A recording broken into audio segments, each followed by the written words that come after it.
In this video, I want to talk about UT Austin's Coordinated Admissions Program, or CAP.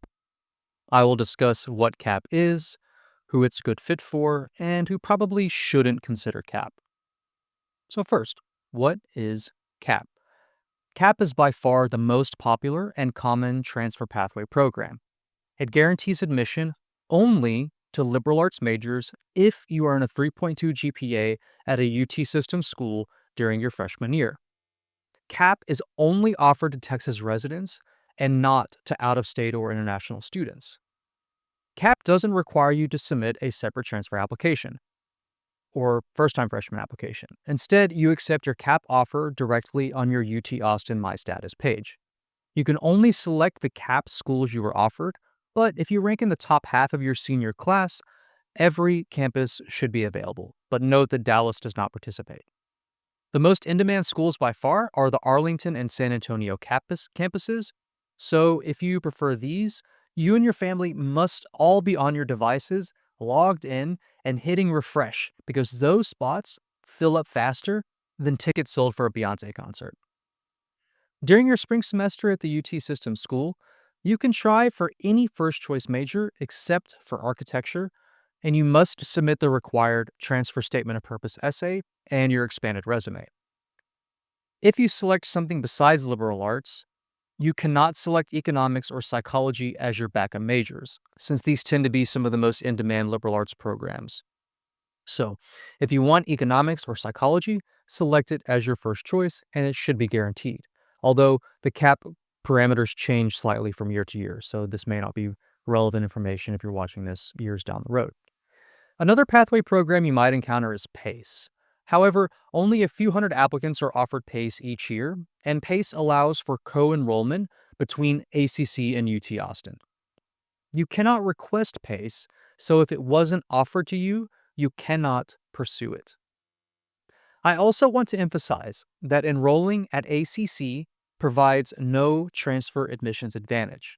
And I'll dedicate a longer video to this, but I just want to say here that the ACC to UT supposed advantage is the most intractable myth among any UT Austin admissions misinformation. Enrolling at ACC does not make any difference. You should not enroll at ACC unless you're already from Central Texas. UT doesn't care whether you even enroll at a community college or a four-year university or a UT system school when transferring. They only care about your college GPA at whichever institutions you've attended. Next, who is CAP a good fit for? CAP is a good fit if you're open to completing a liberal arts degree. CAP provides no advantage or benefit for other majors like natural sciences, business, communications, or engineering. The only thing it provides is the 3.2 liberal arts guarantee. CAP is also a good fit if you have fewer than 30 hours from advanced placement or dual credit. Since CAP requires its students to complete a relatively rigid set of core curriculum classes, if you've already satisfied many of those requirements, you might be better off enrolling at a four-year university so as not to repeat too many classes or delay your graduation. Because CAP students must complete 30 hours by June 1st to be eligible to transfer to UT. CAP is also a good fit for students content with delaying gratification.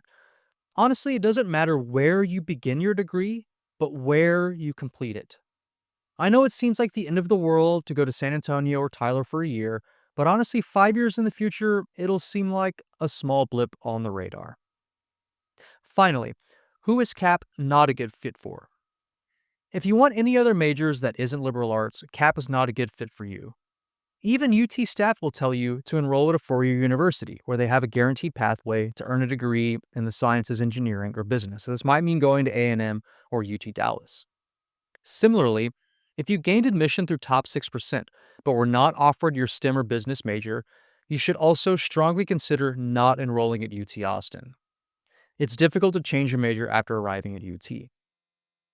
So, some students propose completing CAP and enrolling in liberal arts, and then trying to change their major or internal transfer after UT, arriving at UT, I mean.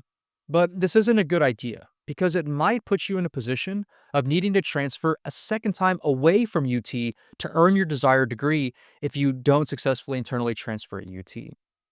CAP may also not be a good fit for students who desire a more traditional college experience, and maybe they have offers from similar top 50 universities where they have a guaranteed pathway to complete their degree, and perhaps finances aren't as much of an issue in that family. I hope you found this video interesting. Reach out to me directly at kevin@textadmissions.com with any questions about CAP or working together on your external transfer application. Thanks, and I hope you have a great day.